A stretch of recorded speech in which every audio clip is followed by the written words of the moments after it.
Les récentes polémiques autour de la restauration de la cathédrale Notre-Dame de Paris le prouvent. Sortir des canons artistiques classiques pour évoquer Dieu constitue encore aujourd'hui l'essence même du scandale. Aujourd'hui, le Jour du Seigneur ouvre le dossier de l'art contemporain. Pendant des siècles, en Europe, séparer l'art sacré de l'art en général n'était pas très pertinent. Les récits religieux constituant une part extrêmement importante de l'inspiration des artistes ou la motivation de leurs mécènes. L'art était considéré comme un support idéal et indispensable pour raconter et donc propager la foi. Dans l'art contemporain, qui invite plus le spectateur à faire sa propre interprétation, le récit catéchétique ne peut être de même nature.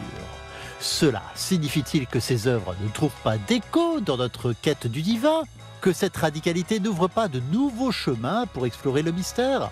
Le seul domaine où le divin soit visible est l'art, quelque nom qu'on lui donne, disait André Malraux, et c'est notre dossier du jour. Et voilà pour cette aventure artistique, mais surtout spirituelle. Et tout à l'heure, la messe sera célébrée dans une église de Savoie qui abrite une œuvre contemporaine flamboyante de l'artiste Arcabas. Bonjour à tous et bienvenue à vous, Marc Chauveau. Bonjour David. C'est un plaisir de vous recevoir sur ce plateau du Jour du Seigneur. Frère dominicain, vous êtes historien de l'art et commissaire d'exposition. Vous avez notamment organisé de nombreuses expositions au couvent de l'Arbrel, le couvent de la Tourette, à côté de Lyon. J'aimerais, pour commencer, vous faire réagir à ce qu'on vient d'entendre dans l'éditorial d'Éric Paillet. Pour vous, est-ce que l'art contemporain est un nouveau chemin pour explorer le mystère de la foi chrétienne ? Bien souvent, ce qui m'intéresse chez des artistes contemporains, c'est quand leurs œuvres nous parlent de notre humanité. Et bien souvent, ils vont braquer leur regard sur une humanité parfois un peu délaissée, souffrante. Et finalement, quand le Christ marche sur le chemin de Palestine, enfin, il rencontre une humanité souffrante, il va à la rencontre de cette humanité qu'il relève, à qui il redonne de l'espérance, où il témoigne combien ils sont aimés, et à tous ceux qui sont exclus. Et je trouve qu'il y a beaucoup d'artistes contemporains qui, justement, posent un très beau regard sur notre humanité. Et c'est finalement, pour moi, un chemin où il m'invite à regarder aussi mon frère, les hommes, les femmes de ce temps, et finalement, de nous donner à voir ce que j'aime pas voir ou que je ne regarde pas d'habitude. Donc Marc Chauveau, vous aussi, votre foi grandit grâce à l'art contemporain. C'est-à-dire que ça ouvre mes horizons. Voilà. Ça ouvre mes horizons. Bien souvent, à travers des artistes et des œuvres d'art, j'ai pu découvrir, voir une part de notre humanité que d'habitude je ne voyais pas. Et c'est ce qu'on va voir ce matin. Grâce à vous, le Christ, qu'en dit l'art contemporain? Je vous rappelle que c'est le thème de notre émission ce matin. Et on va voir une première œuvre tout de suite. Regardez, la Sainte Face du peintre français Alfred Manessier, mort en 1993. C'est un triptyque. Que vous inspire cette image ? Alors, cette image est importante, ce grand triptyque, parce qu'il faut peut-être que les spectateurs comprennent que c'est un triptyque qui fait 4 mètres de long sur 2 mètres. C'est immense. C'est un très grand triptyque que Manessier a réalisé en 1962 et qu'il avait présenté à la Biennale de Venise, où il a eu le grand prix de la Biennale de Venise en 62. Et que voyons-nous au centre? C'est pas évident, voilà. Qu'est-ce qu'on voit là, au centre, le panneau central? Voilà, la partie centrale, c'est une sainte face. Et de chaque côté, il y a des atmosphères. Dans les verts, c'est pour lui l'atmosphère du Golgotha. Voilà le moment où il est le jardin des Oliviers, l'angoisse du Christ quand même, qui rejoint l'angoisse des hommes. Père, si cette coupe peut passer loin de moi. Donc là, on est aussi à Jérusalem, quelque part. Voilà, on est à Jérusalem. Et de l'autre côté, en rouge, c'est le Golgotha. Il y a le rouge de la Passion, avec quelque chose de très fort. Et au centre, nous avons cette Sainte Face, regardez, une Sainte Face qui est presque déjà rayonnante. Et Manessier donne à ce triptyque le titre de l'empreinte. L'empreinte de Christ sur notre humanité. Et Manessier, qui est né en 1911, avait vécu un moment de conversion intérieure en 1943 quand il avait été à la Grande Trappe de Soligny. Et lui qui était loin de l'Église, tout d'un coup, vit cette conversion en disant que pour lui, il a été très touché par la Passion, et en même temps, la Passion, elle est suivie par Pâques. Et donc, il a voulu faire le lien entre la Passion des hommes et la Passion du Christ. Mais en même temps, il ne se disait pas artiste religieux. Non, pas artiste religieux, parce qu'il ne voulait pas être enfermé dans une étiquette de narration. Mais pour lui, il le dit très bien, de mémoire, quand je peins un vendredi saint ou une passion, ce n'est pas un événement historique d'il y a 2000 ans qu'il peint, mais c'est la passion du Christ qui se poursuit aujourd'hui dans la passion des hommes. Donc, quand le Christ souffre en croix, il rejoint aussi la souffrance des hommes. C'est toute la modernité du christianisme, voilà. Et son actualité. Et pour lui, là, ici, quand il représente la sainte face du Christ, cette empreinte, c'est une contemporanéité encore de la passion du Christ dans la passion des hommes. On va voir une autre œuvre d'art. On part cette fois-ci dans une église de Haute-Savoie, avec ce Christ en croix conçu par l'artiste Germaine Richier pour l'église Notre-Dame de Toute-Grâce du Plateau d'Assy, une artiste qui est décédée aujourd'hui.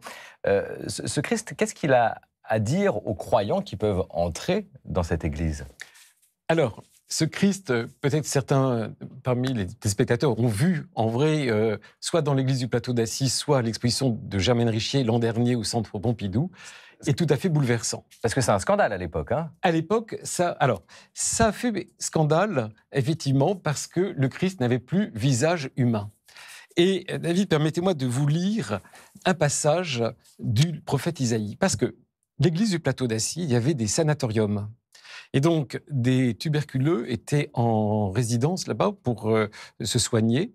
Et donc, venaient prier dans cette église. Et donc, c'est des personnes qui souffraient, qui venaient prier devant un Christ souffrant. Et ça, c'est important comme élément. Très important. Il y a un contexte. Il y a toujours un contexte. Il y a un contexte. Ouais. Et le père Couturier, qui avait accompagné avec le chanoine de Vémy Germaine Richier dans cette commande, ont parlé à Germaine Richier du chant du serviteur souffrant du prophète Isaïe, que nous avons entendu la semaine sainte, le vendredi saint. Je vous laisse lire. « Voici que mon serviteur prospérera.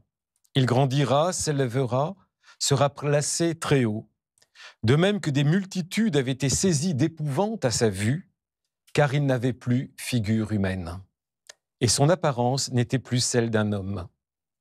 Comme un surgeon, il a grandi, comme une racine en terre aride, sans beauté, ni éclat pour attirer nos regards, sans apparence qui nous eût séduits, objet de mépris, abandonné des hommes, homme de douleur, familier de la souffrance, comme quelqu'un devant qui on se voile la face, méprisé, nous n'en faisions aucun cas. Or, ce sont nos souffrances qu'il portait, et nos douleurs dont il était chargé. Et nous le considérions comme puni, frappé par Dieu et humilié. Mais lui, il a été transpercé à cause de nos crimes et écrasé à cause de nos fautes. » Merci, frère Marc. On est au cœur de la foi, là. Voilà. Ça, c'est cette prophétie d'Isaïe qui annonce la passion du Christ. Et Germaine Richier a lu ce texte. Quand elle... Alors, c'est son travail, avec de la terre, des morceaux de bois, et elle sculpte ce Christ, dont les bras, ce qu'on ne voit pas tellement sur la photo, avancent un petit peu, comme pour nous accueillir. Ben voilà, on y est. Voilà un beau visage du Christ, en tout cas, une belle image. Marc, je vous propose maintenant de découvrir un artiste qui s'inspire lui aussi de la figure du Christ, un artiste chrétien, François-Xavier de Boissaudy. Ses œuvres étaient exposées en tout cas il y a peu au Collège des Bernardins à Paris et bientôt au musée de Fourvière dans la belle ville de Lyon. Je vous propose, avant d'aller plus loin dans l'échange, de regarder ce portrait.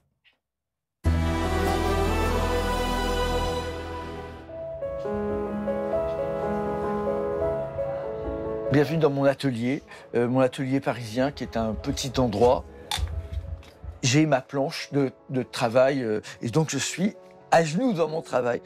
C'est évidemment non pas quelque chose de pieux, mais quelque chose de pratique. J'utilise plusieurs encres, des encres épaisses et de l'eau, parce que l'eau dessine très bien. Je pense que la recherche même d'art, c'est rechercher l'invisible. L'art, c'est sacré, quoi, en fait. Il y a quelque chose de recherche du sacré. C'est Benoît XVI qui disait « La recherche de Dieu est la source de toute culture véritable ». Mais les gens de Lascaux, ils faisaient ça aussi. Ils essayaient de parler aux responsables de la création. Le monde culturel a été déserté par le christianisme. Je me sens un ovni dans le monde de l'art parce que le fait d'annoncer le Christ, effectivement, c'est complètement marginal. En même temps, voilà, on fait avec son histoire, qui on est, son désir profond, et on ne peut faire que comme ça. J'ai été converti à 38 ans. Moi qui suis né sous X, j'ai vu le visage d'une femme. La femme qui, je pense, m'a abandonné. Et en même temps, j'ai rencontré la puissance de l'esprit qui a rendu possible cette vision. C'est-à-dire, tout d'un coup, j'avais quelque chose à raconter.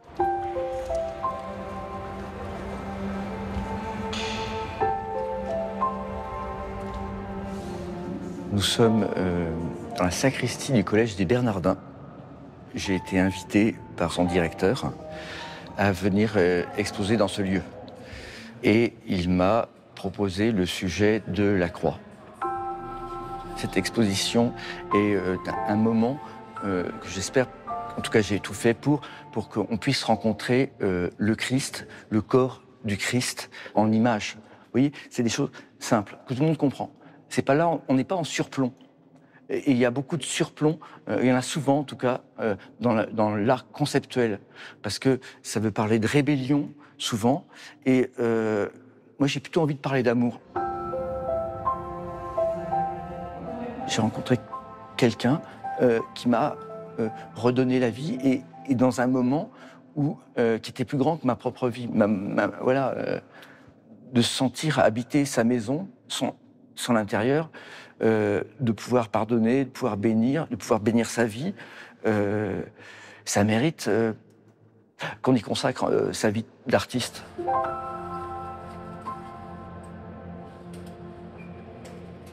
Voilà, François-Xavier de Boissoudy, cet artiste chrétien. Une très belle exposition est à découvrir à partir du 20 avril au musée de Fourvière à Lyon. C'est une rétrospective face à face.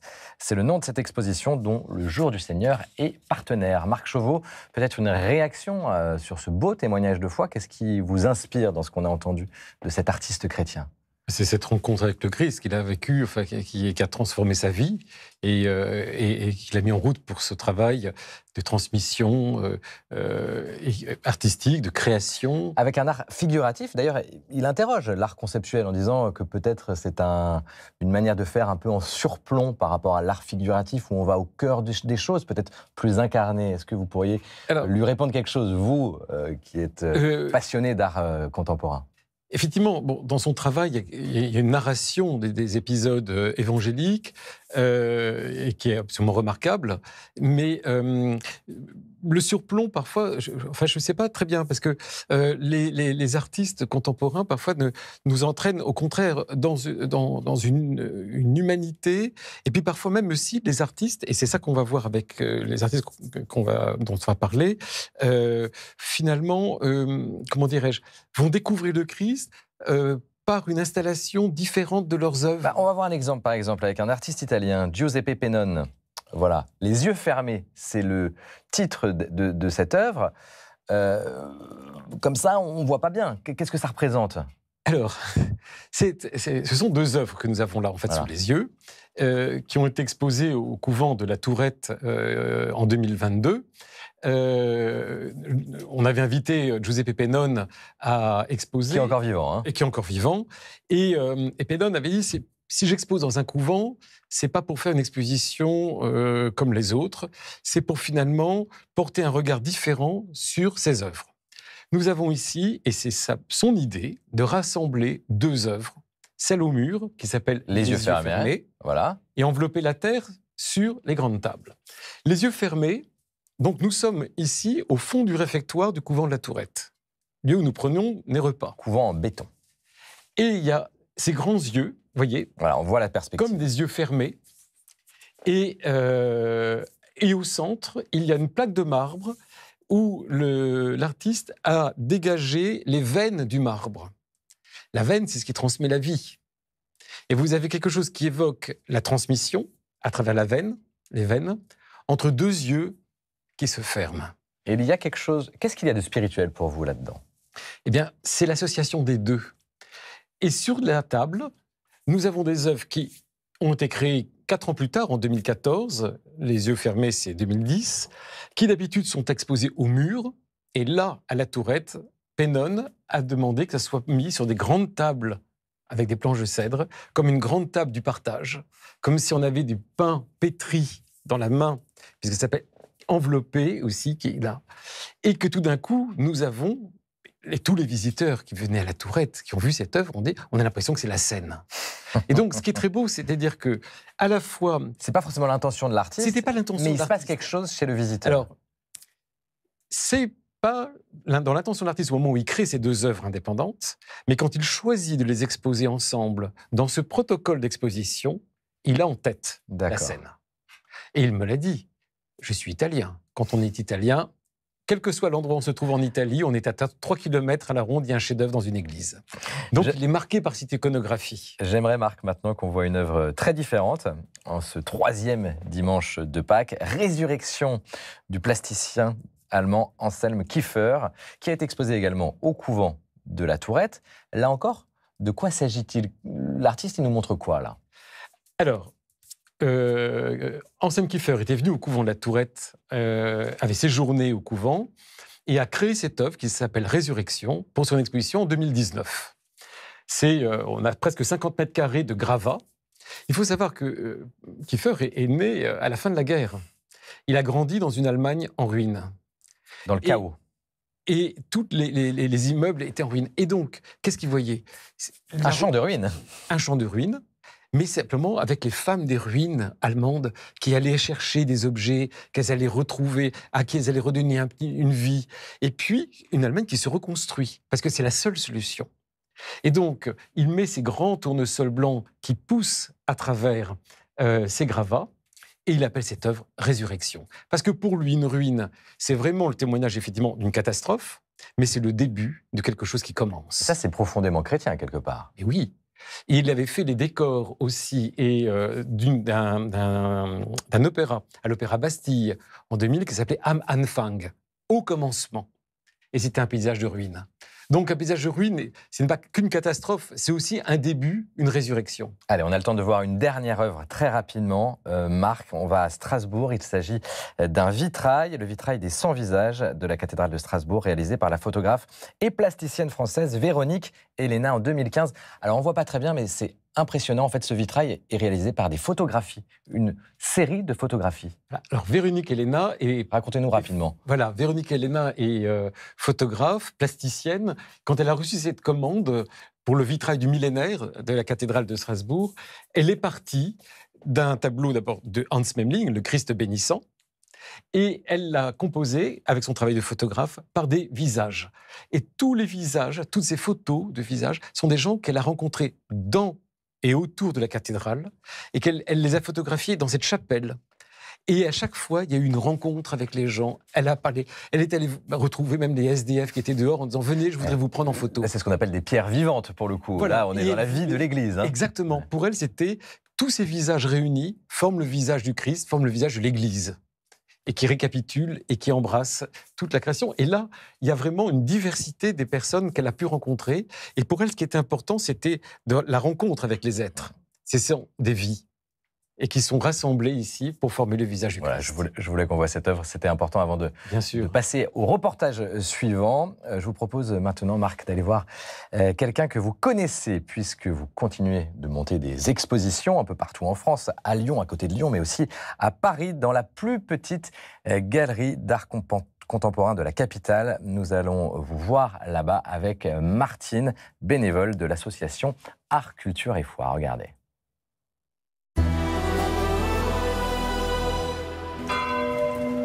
Je m'appelle Martine Sotori, j'ai 62 ans, je suis historienne de l'art. Je suis bénévole à l'association Art, Culture et Foi, qui a été créée il y a plus de 30 ans par le cardinal Lustiger. Et je suis attachée à la Galerie Saint-Séverin, presque 9 ans que je coordonne la galerie. Bonjour Martine. Ça va? Ça va et toi? Bon. Voilà. Alors, on va s'y mettre. Au travail. Mon rôle à moi, c'est plutôt tout ce qui est la communication, l'administration, et puis le souci que tout se passe bien, que l'artiste soit accueilli pour installer son œuvre dans des meilleures conditions possibles. Bon, voilà, ça y est, commence à poser. Alors, la galerie est située juste en face du porche de l'église Saint-Séverin, qui est une des plus vieilles églises de Paris. On voit derrière moi les vitraux de Bazaine qui sont situés au fond de l'église. Donc les œuvres que nous présentons sont de véritables offrandes des artistes à l'église qui est juste en face de nous, en fait. Tu préférais qu'il commence coupe là et qu'il coupe plutôt de ce côté-là. Je vais lui dire. Voilà. Donc aujourd'hui, le titre de l'exposition est « La lumière, lui, dans les ténèbres, et les ténèbres ne l'ont pas saisi », verset de Jean 1,5. Nous exposons une œuvre de Marie-Noël Décoré, tirée de sa série de tunnels, qui représente une grande photo de tunnel qui occupe tout le fond de la galerie. Et on a pensé que c'était tout à fait opportun de la présenter aujourd'hui, en cette semaine pascale. Cette installation symbolisera le tombeau vide, la résurrection du Christ. Vous êtes contente De quoi? du résultat? Moi, je suis heureuse de voir finalement la pertinence de l'accrochage et de l'image dans le lieu. C'est important pour moi d'être bénévole à la Galerie Saint-Séverin. Ça me permet de poursuivre ce dialogue entre l'Église et les artistes d'aujourd'hui. On est juste en face de la sortie de Saint-Séverin. C'est ça, voilà. Moi, j'imagine tellement mais les paroissiens qui vont sortir de la Vigile pascale, où ils ont célébré le Christ ressuscité, ils vont arriver, ils vont voir le tombeau vide. Et nous espérons qu'ils seront nombreux à venir regarder la vitrine. Notre but est de laisser l'esprit souffler où il veut. Elle est sympa, cette petite galerie à Paris, devant l'église Saint-Séverin. En quoi il est vraiment essentiel, ce dialogue, que l'église propose quelque chose avec un point de vue artistique? Parce que je pense que c'est important que l'Église, nous soyons à l'écoute de ce que les artistes ont à nous dire. Ils ont une sensibilité très importante et parfois ils nous amènent à voir, ils nous conduisent à voir autrement ou à voir ce qu'on avait sous les yeux et qu'on ne voyait pas, en fait. Pour moi, ils nous aident aussi à nous déplacer par rapport à notre façon de voir. Et ce déplacement change notre axe et finalement nous fait découvrir autrement les choses. C'est ça, la foi aussi, le déplacement, quelque part. Se déplacer, oui, tout à fait. Une vie de foi, c'est ça? Oui, en mouvement. Et on avance. Et les artistes m'ont fait avancer. Qu'ils soient chrétiens ou non? Qu'ils soient chrétiens ou non. Ils vous ont fait avancer sur quoi? Vous, Marc Chauveau. Ils me font avancer dans mon regard sur les hommes, dans ma relation au Christ.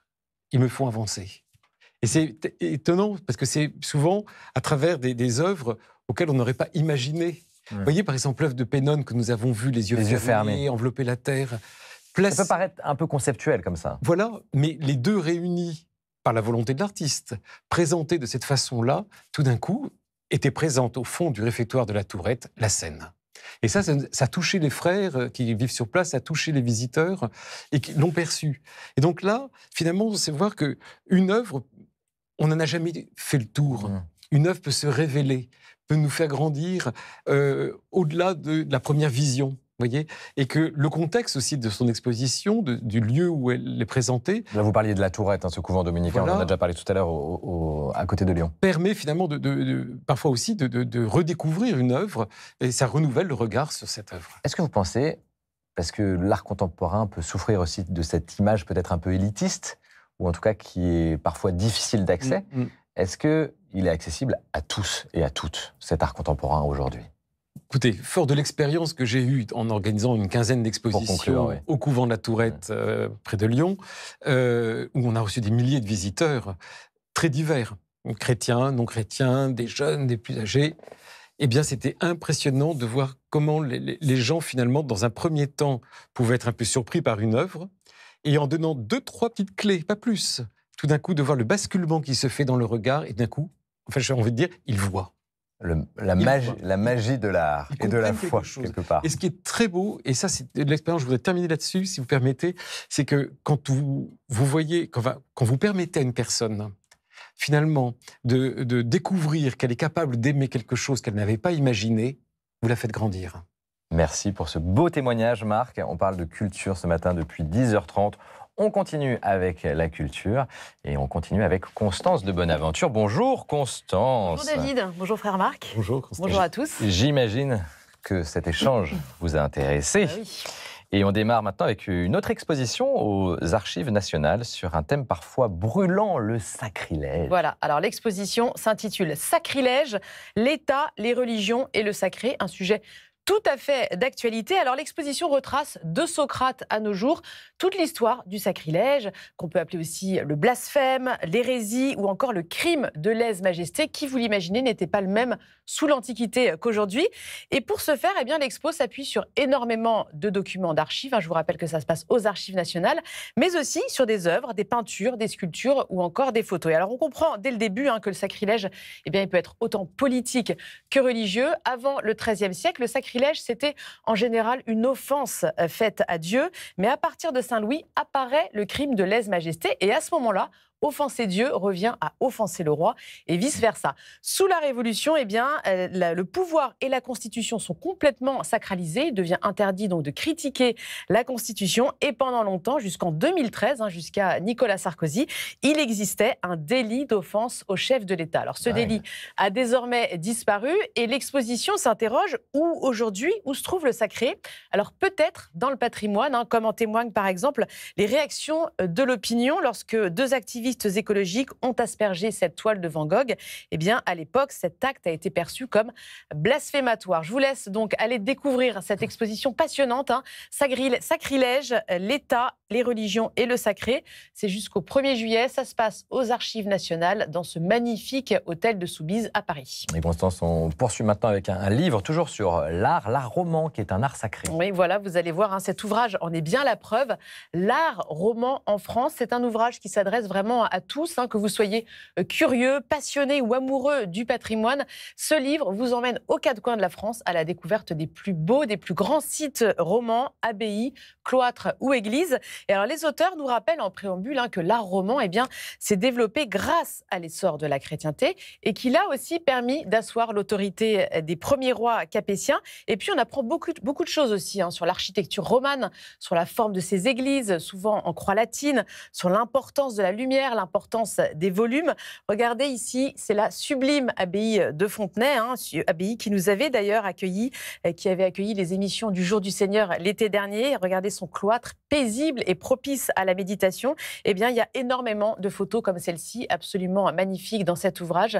C'est un régal pour les yeux et qui cherche aussi à donner du sens à tous ces monuments, à toutes ces édifications, à comprendre pourquoi à l'époque, qu'est-ce qui a poussé les hommes à les construire. L'art roman en France, très bel ouvrage de Muriel Zeppelini. Les photos sont de Alain Cassaigne et c'est publié aux éditions Vilo.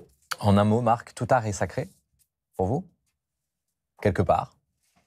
Non, pas tout art, parce qu'il y a des œuvres qui se démarquent de toute référence à Dieu ou à l'humanité. Mais c'est intéressant à chaque fois d'essayer de le trouver. Ouais, c'est ça. Nous prenons la direction de la Savoie maintenant, Constance, où nous allons célébrer la messe dans quelques minutes. Oui, ça va se passer dans ce charmant village de Cognien qui se trouve à proximité de la ville de Chambéry. L'église Saint-Pierre est une église savoyarde typique avec son toit à deux pans. Son intérêt majeur se trouve à l'intérieur. Vous allez le voir, ce grand triptyque signé Arcabas, un peintre célèbre originaire de Grenoble. Et c'est la mairie de Cognien qui avait commandé, lors de la restauration de l'église dans les années 2000, une nouvelle mise en peinture ainsi qu'un nouveau décor pour le chœur.